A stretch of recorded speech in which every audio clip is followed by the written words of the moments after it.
For the super chat, do you think the U.S. will see negative Fed target rate in 2020?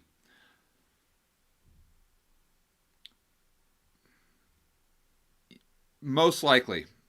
Nothing's a certainty. I would say the probabilities are there now because the short-term T-bills, and nobody's talking about this in the media. I'm really surprised. I've only heard Jeff Snyder mention it on his Twitter feed. So if you're not following Jeff Snyder, make sure you do that. But he pointed out that the 4-week T-bill actually went negative last night. If the T-bills are going negative, I think the Fed has to follow. I don't think they have a choice with the Fed funds rate, to be clear. We'll see. And the next question becomes, do we think that the T-bills will continue to see tremendous demand because they're the pristine collateral?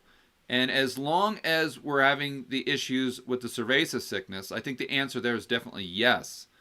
So I would say there's probably at least a 60-40% chance that they go negative. Although,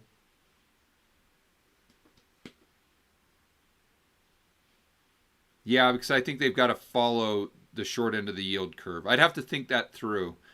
But if the T-bills are going negative, I think that would pose a big problem for them if they didn't go negative as well. That's a weird yield curve, isn't it? Because you got the long end of the yield curve going up. You've got the middle kind of there, the short end way down, and then Fed funds. Yeah, that's a good question for Jeff Snyder, actually. But bottom line is, yes, I think there's at least a 60% chance that they will go negative with the Fed funds rate, but it's definitely not 100%. Dimitri, thank you for the super chat. George, do you recommend 1-month T-bills to protect your money? What do you do if they start producing a negative yield? 3-month. This is a fantastic question. This was really hard for me to answer. As of 30 days ago, for me it was a no-brainer when you're getting 1.5 or 2% on a 3-month T-bill.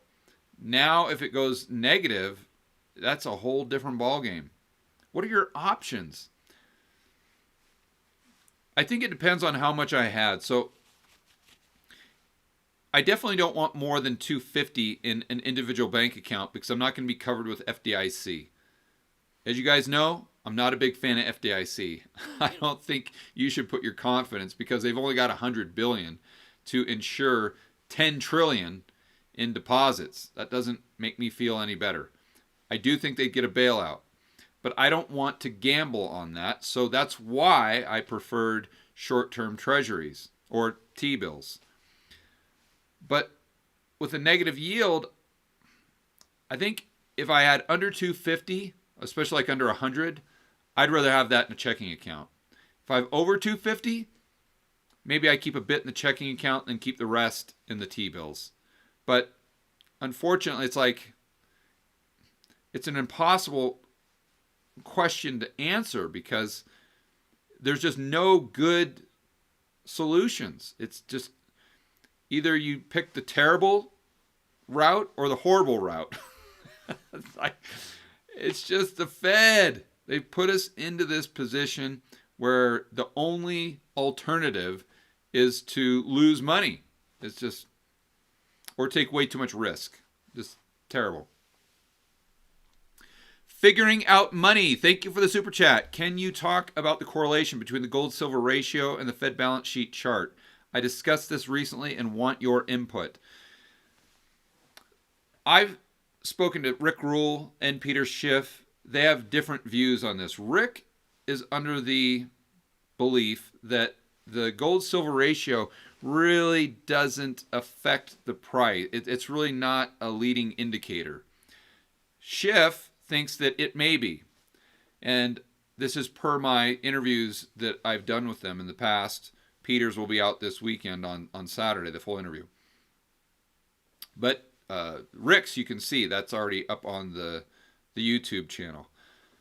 So I don't know if there's a correlation or there's a causal effect that we may be able to use as a speculative guide as far as buying silver. I'm assuming that's what your price is really, or what your question's about, is really the silver price. And how those two would be correlated to the Fed's balance sheet, I'm not sure. I think if you're saying the size of the Fed's balance sheet in relationship to both the gold and silver price, then yeah, I think there's something there. But as far as if there's like a three-way correlation between the three, excuse me, I'm not sure. I'm aware of that. That wouldn't make a lot of sense to me. Might be more coincidence if there's something that you may see in the charts. So takeaway is, I think silver is a good price. I've been looking at silver charts lately for myself, and it's not super cheap. Back in 2000 or 1998, it was down like $6-7 an ounce. I would rather buy at those prices, but 10, 11 is still under its historic norm adjusted for inflation, but I don't know if I'd call it really super cheap. So I'm not saying don't buy it right now, because when you compare the silver price to itself, or when you just compare the silver price to the Fed's balance sheet, then yes, I agree. It could be considered a good value. But again, you're looking at the silver price compared to itself and not necessarily compared to the price of gold. Abby, thank you for the super chat. I'm all cash, planning on buying S&P between 1,700 2,000. What is your guess at S&P bottom? First of all, I want to make sure that you're using some rationale and some data-backed thinking to come to the conclusion of 17 or 2,000. I mean, that those numbers are so far apart, it seems like you're kind of like guessing a little bit. We don't want to do that. As an example, if you went back and looked at the low on the S&P in 2008-9, and then you adjusted it for inflation, and that's where you're getting that 1,700 number, then I think that's great. But I don't know. I think it got down below 700. So adjusted for inflation, it's not going to be all the way up at 1,700. I think maybe 1,200 at the most, but probably lower than that. So as far as the S&P itself being super cheap, a bottom, I would look a lot lower than 1,700. It's not to say that it won't bottom out there. That, who knows? The Fed could come in and start buying stocks. That'll most likely put a floor on it. But if they don't, I think that you've got to look at what we landed on or where we stopped in 2008-9, adjust that for inflation and start there. Real Denny, thank you for the super chat. Says, thank you, George and team. Appreciate it, Denny. Brad, thank you for the super chat. George, what are your thoughts on refinance, cash out refi for investment primary property short long term? I think that's a great deal right now. I'm actually looking to do that with some of my properties in the United States. I think that if or when this gets really bad, the CERVEZA sickness in the U.S., I don't think banks will lend to anybody. I don't care if you have I don't care what your credit score is. I don't care if you own 100% of the asset and you just want a 50% LTV line of credit. I don't think they're going to go for it. Everything is going to lock up, in my opinion. So if you can pull out some dry powder from one of your properties and lock it in at like a 4% interest rate, I think that is interesting. It's something that I'm doing right now myself, like I said. So I think if you're smart about it. Now, Brad, if this is your last, if you're going to be stretching yourself thin to make those mortgage payments, then if they're not producing a yield immediately, because even if you buy a dividend paying stock, they could cut the dividend. You might have to float those carrying costs, which would be your mortgage payment, for a year. Who knows how long? So as long as you've got a great job, or you're very, well, I mean, who does in this environment? But as long as maybe you're self-employed, maybe you work online, maybe you've got quite a bit of savings and you can weather out 3 months of this, then I would totally consider that. If you're someone that's maybe struggling a little bit more, then, and you don't have a lot of cash flow coming in to cover those carrying costs, then I would think twice. Wally, thank you for the super chat. It looks like the dollar milkshake theory is going to come to pass, but it seems it may come fast and short-lived. What are your thoughts? I don't want to have any recency bias there. I'm not saying that Brent's wrong. It looks like he very well could be right. A lot of smart people see it that way. Jeff Snyder, Raoul Paul with Real Vision. I can totally see the argument for the dollar going to 140 on the DXY. I can also see the argument for it going to 50. I'm just not good enough to weigh those odds other than 50-50, to be honest with you. But I think it's important we understand the argument. Very crucial. So where I'm going with that is, if you understand the argument, you understand if the dollar goes up to 110, 120 on the DXY, it's going to wreak havoc on other economies outside the US, which, because everyone is so synergistically connected now, that will have a ripple effect back to the US, whether it's exports, imports, what have you. Because all these countries loaded up on dollar-denominated debt, and corporations outside the United States, back when the DXY was at 70, and they're in this ZERP policy, they've got to roll over that debt. They potentially do it at a higher interest rate, but they don't have the dollars to pay off that dollar-denominated debt because their revenue is coming in their own local currency. If you have a country like Colombia that has a lot of its revenue coming in dollars because of the oil, that's better, but unfortunately now we have oil at, call it $25 a barrel. So if you were selling it 30 days ago at $50 a barrel, you would have a lot more dollars coming in to pay off that dollar-denominated debt. If we get into this situation where we go into low oil for an extended period of time, call it 2-3 months, that's going to make it really hard on these other countries. There's going to be a lot of demand for dollars, and I totally get the argument. The counter argument to that would be Peter Schiff saying, you're right, I totally get it, Brent, but the Fed's going to print so much money that it's going to completely overwhelm the demand. And whether it's looking at it from a standpoint of Triffin's paradox or whatever, or the Fed just needing to print so much money to prop up the U.S. economy, that could be it as well. Especially when you consider the fact that the balance sheet of the Fed, I mean, it could go to 10 trillion easy in the next few months. And after that, who knows? If we go into a depression where they've got to peg the yield curve, but we go into an inflationary recession or an inflationary depression, how much money will they have to print to peg that yield curve when the market wants to drive those rates up? Who knows? Who knows? It could go 20 trillion in the next year or so. I mean, think about it. They're doing $1 trillion a day in repo right now.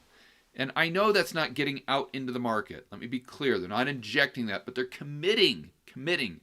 Not that the demand is there, but they're committing to $1 trillion a day. If you would, even Schiff, the biggest, I don't care, pick them, the biggest bear out there. If you would have asked them 5 months ago if the Fed would be committing to $1 trillion a day in repo, they would have said, no way. That even goes beyond my wildest expectations. And me, I'm talking, not me, George Gammon, but whoever you think of the biggest bear, whoever that is, he or she, I don't think even they could have expected something like this. So I don't think that a Fed balance sheet of 10 trillion in the next 6 months or 20 trillion in the next year or two is out of the question. I think it's got to, you've got to consider it. Dwazi, thank you for the super chat. How high dollar going before Fed print can drop it? Well, it goes back to that last question I just answered. I don't know. And I'm interviewing Brent on Tuesday. This is definitely something I'll discuss with him. So make sure you guys stay tuned for another full-length interview with Brent Johnson next week. I interviewed him probably a month and a half ago. And obviously what's going on with just a total collapse of the Aussie dollar. And that's something that everyone should be paying attention to as well. I don't know if you guys heard that, but the Aussie dollar dropped by 20% or so just overnight. That's like a Banana Republic Venezuela type thing, let alone a normal developed economy like Australia. That is still, this kind of blows my mind.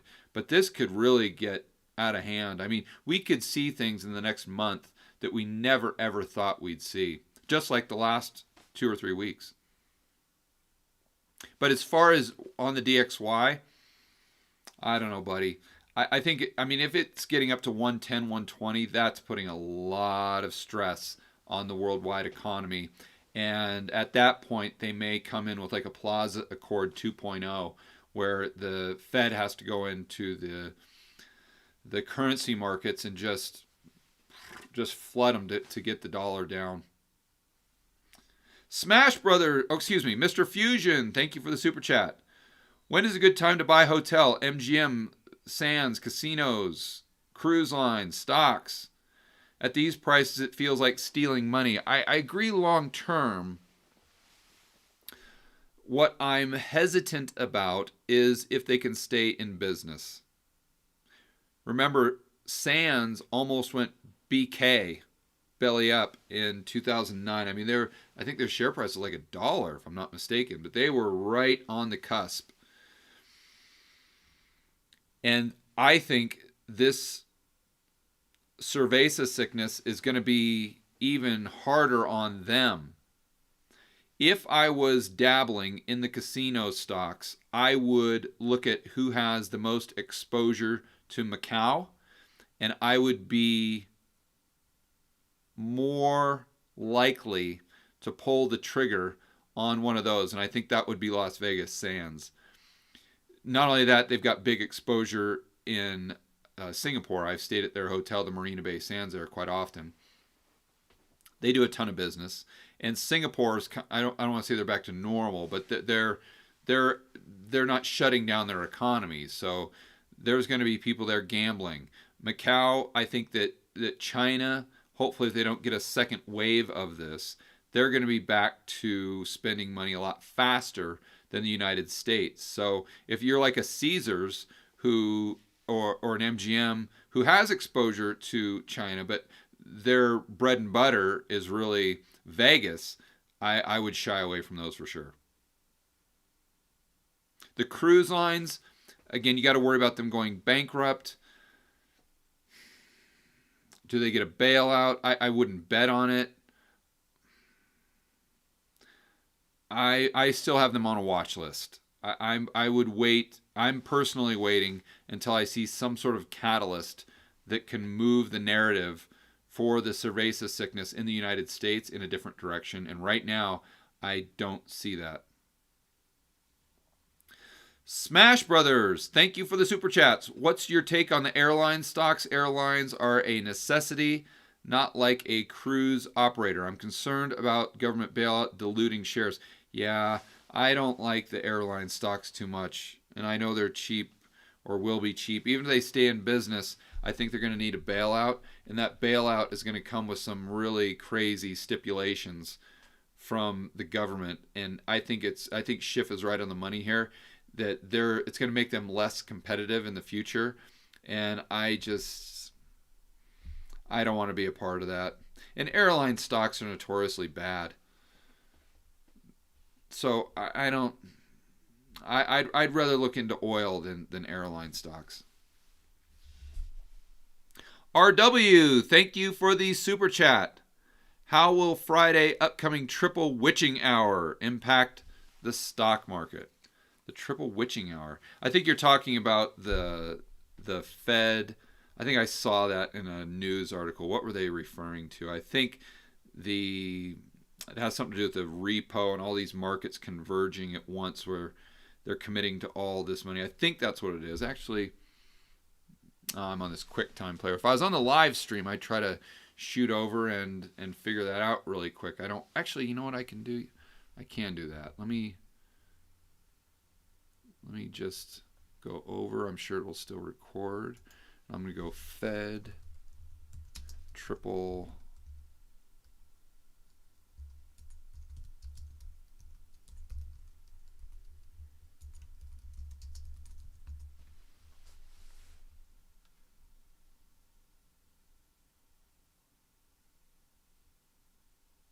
Oh, refers to stock index futures, options on individual stocks expiring simultaneously. I see what you're saying.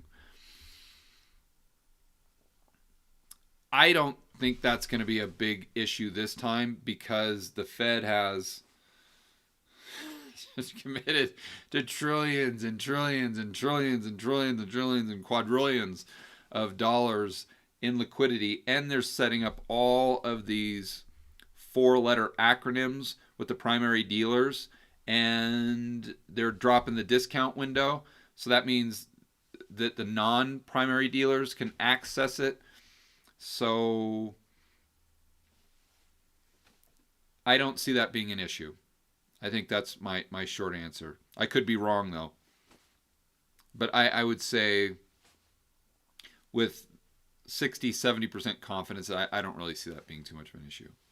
Cliffhanger, thank you for the super chat. Hi, George. Just got a good deal on a Ute. It's an inflation hedge, potential home, and out of the banking system. Good idea. Oh, you're from Oz. Oh, okay. That makes a lot more sense now. That you threw me for one there. So for those of you outside of Australia, in Cliffhanger, in the comments, correct me if I'm wrong, a Ute is one of these little truck type things. We really don't have them too much in the United States. Although old school guys and gals in the States, you'll remember like the Subaru Brat, I think it was. I think that would be, the Aussies would consider that a Ute. So the front of it is like a car, but the back of it's like a little pickup, kind of like a El Camino type thing. But they're smaller. And in Australia, they love to soup them up like muscle cars and put like 700 horsepower in them, which is really cool. But great idea, Cliffhanger, especially right now with what's happening to the Aussie dollar. You've got to get inflation hedges, and you've got to get them outside of the banking system and outside of the real estate market because we know that's in a massive bubble. So, as you know, I love the diesel trucks in the United States, the Fords between 94 and 2002, the 460s and the 73s. And that's basically the Australian version of that. So I give you a big thumbs up. Showtime, thank you for the super chat. Forced closure and likely bankruptcy of hundreds of profitable and unprofitable businesses. Shareholder wipeout. For the most part, if government... Let's see. Let me reread this. I'm not sure I'm understanding your question. Forced closure and likely bankruptcy of hundreds of profitable and unprofitable businesses. Yep, got it. Shareholder wipeout for the most part if government bailout. I think your question is if the government doesn't bail them out. And yes, for sure. If the government doesn't bail out businesses, we're going to have huge bankruptcies. At least, I don't want to talk in certainty, but the probabilities are high that we have huge businesses and small businesses, but a large amount of them going bust. And it's going to wipe out shareholder equity for sure. I think they should go bust because that's capitalism at work. And I'm not a big fan, nor was I ever a fan of the bailouts in 2008, 2009. I don't care if this is a force majeure or whatever you want to call it. It's not their fault. it kind of, I mean, it is and it isn't. It kind of is your fault because, meaning the businesses and the individuals who struggle with this, because you don't have 6 months of savings. And I know for the average Joe, that's really hard to do, especially when the Fed keeps pumping up inflation for stable prices, and it puts you behind the 8 ball, because the only way that you can get ahead, or one of the only ways, the fastest way to get ahead, is to have your money in assets, and you're just putting your money into asset bubbles that when they pop, you're screwed. But as far as the businesses themselves, they shouldn't have been buying back all these shares. They should have had plenty of cash on their balance sheet to weather the storm. And since they didn't, they should go out of business, and new owners should take them over that were prudent enough to have the money to buy them. That's how I see the bailout. I totally agree with Peter Schiff in that department, for sure. Jim, thank you for the super chat. Hey, George, if the divergence between paper and physical, will this result in the end of the COMEX? If so, how will we be able to price spot gold moving forward? Jim, I don't know enough about that to give you a professional answer. Anything I say right here would be a guess. So I'm trying to think it through here.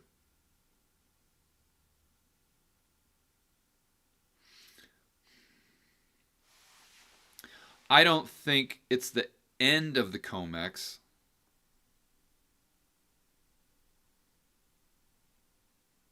I think at some point it's got to equal out.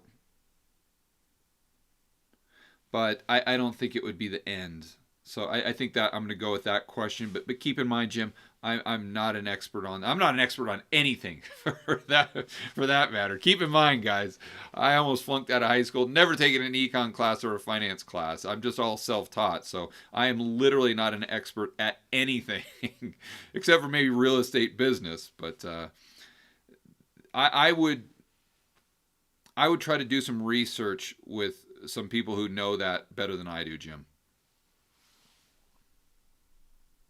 Robin, thank you for the super chat. Question: Aren't mortgage-backed securities going bankrupt Fannie Freddie and people who are buying homes at too high of a price?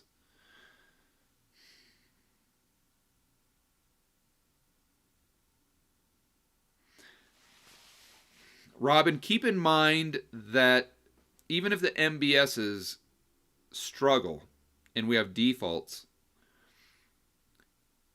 that was the pin that broke the bubble back in 2008-9. It wasn't necessarily the heart of the problem. I know that sounds very weird and counterintuitive to say that, but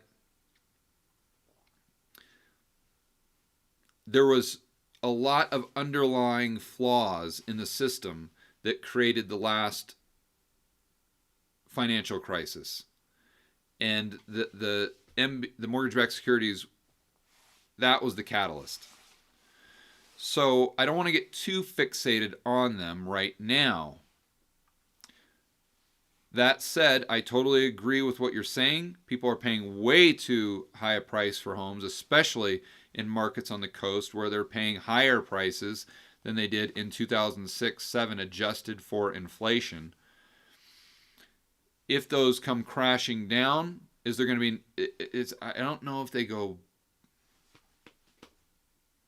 You're right, they could. See, a lot of people make the mistake of assuming that the loans are a lot more... They've been... that the lending standards have improved dramatically since 2005 and 6. I think that's the best way to say it. I don't know where they're getting this information. I think that's something that people are just like, everyone is saying it, so it must be true. Granted, they might not have the liar loans. That was a small percentage of the market back in 2004, 5, 6, 7. But if you look at the average down payment of a home today compared to what it was in 2005, it's almost identical. It's only about 5 or 6%. So it's not like, if you listen to the narrative with all your friends and family members or media or even smart people out there, the narrative is always, oh, the lending standards are so much better. Like the average down payment now is 20 or 25%, and back in 2005 it was 0. No. It's maybe 6 now, and maybe 5 or 4 back in 2005. So it's not that big of a difference. Lending standards aren't that great, especially considering the fact that we may go into a, who knows, maybe a depression where unemployment goes up into double digits, 12%. Then what's going to happen to those? So they, remember what the fly in the ointment in 2005 and 2008-9, when these things blew up, was people's ability to make the payments. When those rates adjusted on those adjustable rate mortgages, people couldn't afford the payment. All the buyers left and the market collapses. So it's not necessarily an interest rate issue, more so someone's ability to pay issue. So if we have unemployment go from 3 or 4% up to 12, 14%, that could have the same type of effect that those adjustable rate mortgages had back in 2000, whatever, 5, 6, 7. People just can't afford to pay them. So you get the high defaults, and that's what brings down those mortgage-backed securities or whatever else, the CDSs, the credit default swaps that are insurance against those, or maybe the CDOs, what have you. Okay, High Viz Economist, thank you for the super chat. Says tinfoil hat time. Woo! All right, strap in, buddy. What happened to Ray Dalio shorting the market with the 1.5 billion? Didn't that exactly expire in March? What if he had an inside source in the ground in China? Well, I don't know, because if you look at his main portfolio, if I'm not mistaken, he took about a 20% haircut.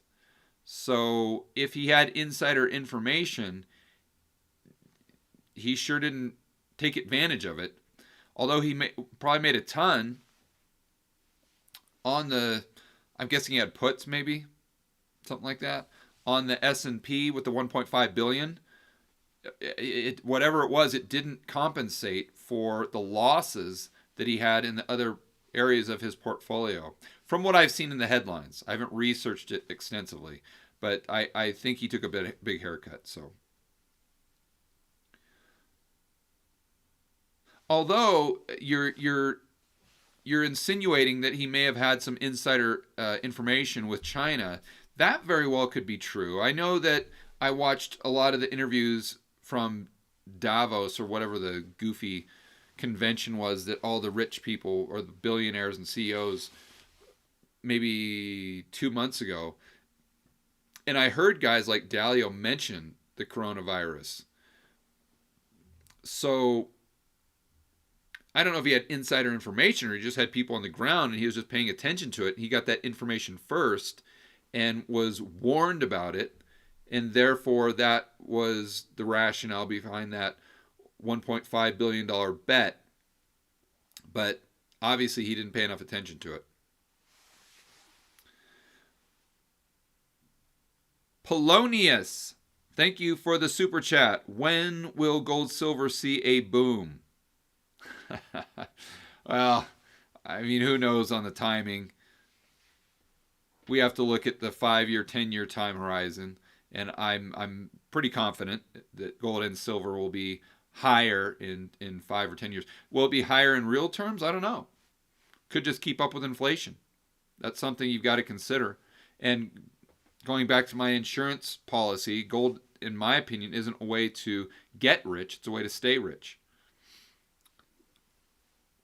From a short-term trading standpoint, I think that the markets have to settle down, and they're in the collateral issue or liquidity issue or counterparty risk issue, whatever is causing these dollar funding markets like repo to just go completely nuts.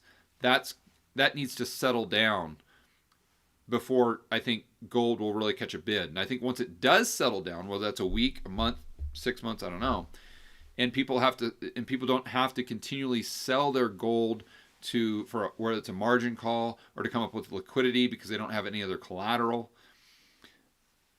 Based on 2008 and plus the Fed taking the balance sheet to call it 10 trillion, that's going to put a lot of upward pressure on gold, and we could see, I think we most likely will see a bull market in gold over the next 3 years. But you're going to have to wait out the volatility in the market and to where it kind of bottoms out, in my opinion, before you start to see that big upshot. And I could be way off. I'm just basing that on what happened in 2008. Steven, thank you for the super chat. Why don't you stream from your website? Sebastian can make it happen. I had no idea that was an option, Steven. So I'll put that on my to-do list, and I'll go over that with Sebastian. I don't know how the heck we would do that, but unfortunately we're on Wix, just because it's easier to... The back end's a little easier for us to change it. We tried WordPerfect, WordPress, excuse me. And that was a nightmare. I know it's better, but just from a user standpoint, I couldn't figure that out. So I don't know if Wix has that functionality or not. Toro, thank you for the super chat. George, let's go into the primary dealer business. Yeah, no kidding. No kidding, my friend. If you can't beat them, join them, right? No, I don't think I'd ever come to that, no matter how much money I could make. Ethically, I couldn't do it. I just couldn't do it.